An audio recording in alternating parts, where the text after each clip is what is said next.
দর্শক স্বাগত জানাচ্ছি পতাকা বিশ্বে। আপনাদের সাথে আছি আমি ফাহাদ ইবনে মাহমুদ। আমাদের আজকের প্রতিবেদনের বিষয় গাজা ইসরায়েলের চলমান গণহত্যা নিয়ে। চলুন পুরো প্রতিবেদনটি দেখে আসি।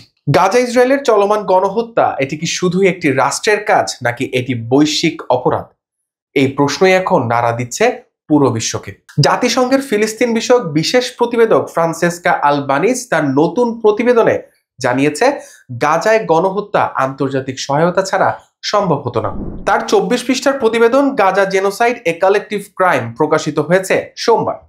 সেখানে আলবানিজ বলেন, এই হত্যাযজ্ঞের দায় শুধু ইসরায়েলের নয়, যুক্তরাষ্ট্র, ইউরোপ ও আরব বিশ্বের মোট 63টি দেশ এই অপরাধের প্রত্যক্ষ এবং পরোক্ষভাবে জড়িত। তিনি বলেন, গাজার ধ্বংসযজ্ঞ আসলে একটি সমষ্টিগত অপরাধ। এটি টিকে আছে আন্তর্জাতিক রাজনীতি, সামরিক সহায়তা ও অর্থনৈতিক বিনিয়োগ এবং মানবিক মুখোশের আড়ালে। আলবানিজের ভাষায়, যদি যুক্তরাষ্ট্র ও ইউরোপ ইসরায়েলকে কূটনৈতিক সুরক্ষা না দিত তাহলে এতদিন দায়মুক্তভাবে এমন হামলা চালানো সম্ভব হতো না। তিনি আরো অভিযোগ করেন, পশ্চিম গণমাধ্যম হামাস ও সাধারণ ফিলিস্তিনিদের মধ্যে পার্থক্য না রেখে ইসরায়েলের বয়ান প্রচার করেছে, এমনভাবে উপস্থাপন করেছে যেন ইসরায়েল সভ্য আর ফিলিস্তিনিরা বর্বর।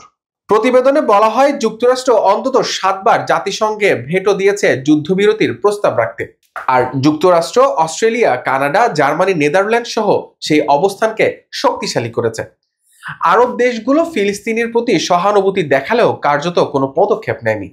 মিশর রাফা সীমান্ত বন্ধ রেখেছে, আর কিছু দেশ ইসরায়েলের জন্য বিকল্প বাণিজ্য পথ খুলে দিয়েছে। আন্তর্জাতিক বিচার ব্যবস্থার প্রতিও তীব্র সমালোচনা করেছে আলবানিজ। তিনি জানান, দক্ষিণ আফ্রিকা ও নিকারাগুয়া ইসরায়েল বিরোধী মামলা করলেও পশ্চিম দেশগুলো বেশিরভাগই তা সমর্থন করেনি, বরং যুক্তরাষ্ট্র আন্তর্জাতিক অপরাধ আদালতের বিরুদ্ধে অর্থনৈতিক নিষেধাজ্ঞা দিয়েছে, আর যুক্তরাষ্ট্র অর্থায়ন বন্ধের হুমকি দিয়েছে যাতে নেতানিয়াহু ও তার মন্ত্রিসভার বিরুদ্ধে গ্রেপ্তারি পরোয়ানা কার্যকর না হয়।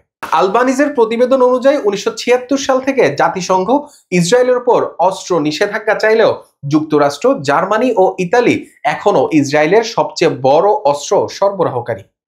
ওয়াশিংটন প্রতি বছর $3.3 বিলিয়ন সামরিক সহায়তা দেয় এবং 2028 সাল পর্যন্ত আরো $500 মিলিয়ন প্রতিশ্রুতি রেখেছে।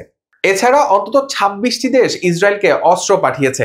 তালিকায় রয়েছে Bharat, Italy, France, Austria, Spain, চেক প্রজাতন্ত্র সহ আরো অনেকে। এমনকি 19টি দেশ F-35 যুদ্ধ বিমানের যন্ত্রাংশ সরবরাহ করেছে। যদিও স্পেন ও স্লোভেনিয়া অস্ত্র চুক্তি বাতিল করেছে, বেশিরভাগ ইউরোপীয় দেশ এখনো তা অব্যাহত রেখেছে। গাজায় যুদ্ধ চলার সময় ইসরায়েলের সামরিক রপ্তানি দ্বিগুণ হয়েছে। ইউরোপীয় ইউনিয়ন রয়ে গেছে ইসরায়েলের সবচেয়ে বড় বাণিজ্যিক অংশীদার। এমনকি আরব আমিরাত, মিশর, জর্ডান ও মরক্কো ইসরায়েলের সঙ্গে বাণিজ্য বাড়িয়েছে।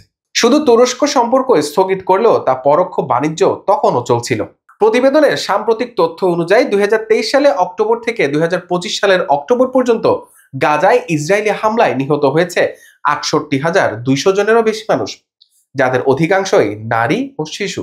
আলবানিজ আরো বলেন, 18টি দেশ ইসরায়েলের অভিযোগে UNRWA তহবিল স্থগিত করেছিল, যদিও পরে কিছু দেশ সেটি পুনরায় চালু করে। তার মতে, ত্রাণ বিতরণ দিয়ে কেউ গণহত্যা ঢেকে রাখতে পারবে না। গাজার ধ্বংসস্তূপে আজও শোনা যায় শিশুদের কান্না, কিন্তু বিশ্ব এখনো নীরব।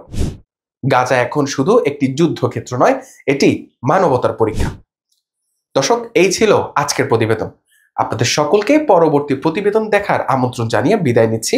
আল্লাহ হাফেজ, ভালো থাকবেন, সুস্থ থাকবেন।